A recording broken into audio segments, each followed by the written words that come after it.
Welcome to NewRise Way, where every story leads to a new beginning. This is your rise, your journey. Sajid never believed in easy answers. For him, life was never about miracles, it was about hard work, disappointment and surviving one day at a time. People around him always said God has a plan for you, but to Sajid it felt like empty words. He was 24 with a degree that had not gotten him anywhere, a resume full of unpaid internships and a job where he cleaned floors at night in tall glass buildings that smelled of silence and loneliness.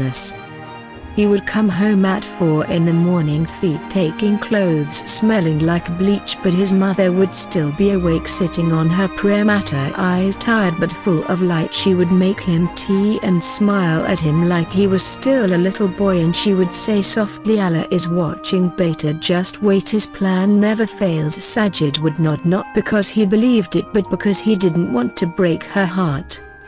He had stopped praying a while ago, not out of anger, just exhaustion. He didn't know what to say anymore. He had begged for a chance so many times, begged for something to work out, for a door to open, for someone to see him, really see him, but silence was all he ever got, and he started to think maybe this was it, maybe this was all life had for him. Long nights, empty mornings and a tired mother who kept faith for both of them. Then one day his phone rang. It was an unknown number. He stared at it for a moment, almost let it ring out, but his mother looked at him from the kitchen and said, "Answer it, beta, maybe this is the one." He picked it up. It was a school. They said they had seen his old application. They needed a substitute teacher for 2 weeks. Someone had dropped out last minute. It was temporary but paid, and it started next week.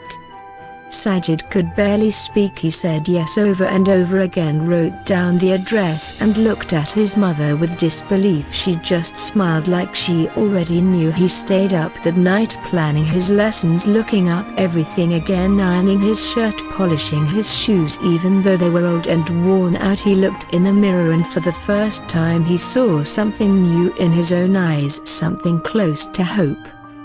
The interview went well, better than he expected. The principal was kind. She asked about his experience. She looked impressed. He answered every question with honesty and calm. When he left the building, he felt like his chest was full of air, like he could finally breathe again. He told his mother and she cried into his shirt, saying, "See, beta, Allah never forgets his servant. He just waits for the right time."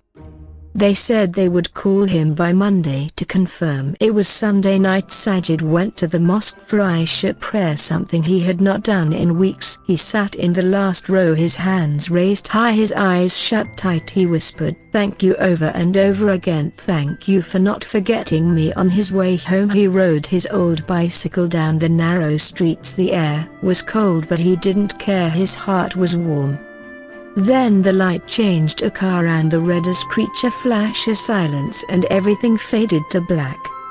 When he woke up, there were white walls, a smell of medicine and pain so sharp it felt like fire in his bones. The nurse told him he was lucky to be alive. Broken ribs, torn muscles, dislocated shoulder. His legs would need time and therapy. He couldn't even sit up straight. He asked for his phone. It was cracked, barely working, but there it was, a missed call from the school. They had offered him the job and now he couldn't take it.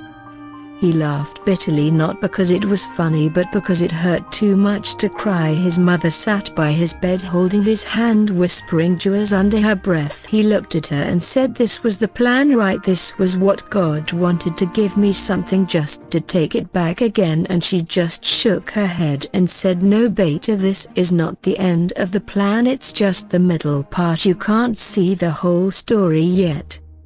He stayed in the hospital for days, then weeks, slowly healing, slowly sitting up, slowly learning to walk again. But something inside him had gone quiet. He stopped asking questions, stopped hoping, just focused on moving forward one step at a time. Then one day his mother didn't come. The nurse said maybe she was late. Hours passed, still no sign of her. Then a small envelope was brought to him, handwritten, simple, folded in half. Inside was a letter in his mother's handwriting. It said, "My son, if you are reading this, then Allah has called me back to him. I didn't tell you, but I had been sick for some time. I wanted you to have your chance without worrying about me, and I knew you would get it. I saw it in your eyes. I want you to remember this. Pain is not the end. Loss is not the end. This is part of something greater. I may not be there to see it, but you will. I believe in Allah's plan and I believe in you."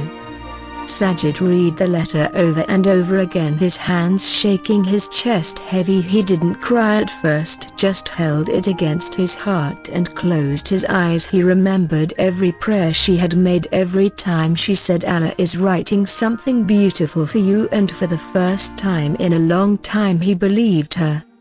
Years passed. Sajid recovered, finished his certification, started teaching at a local school. Kids loved him, his co-workers respected him. He became the kind of man his mother always saw in him, and every morning before class he would sit in silence and whisper thank you, not just to God but to her, because even though she was gone, her faith was still here, and now finally so was his. Because now he understood the truth. God had a plan all along. Thanks for being part of NewRise Way. Like, share, and keep rising. See you next time.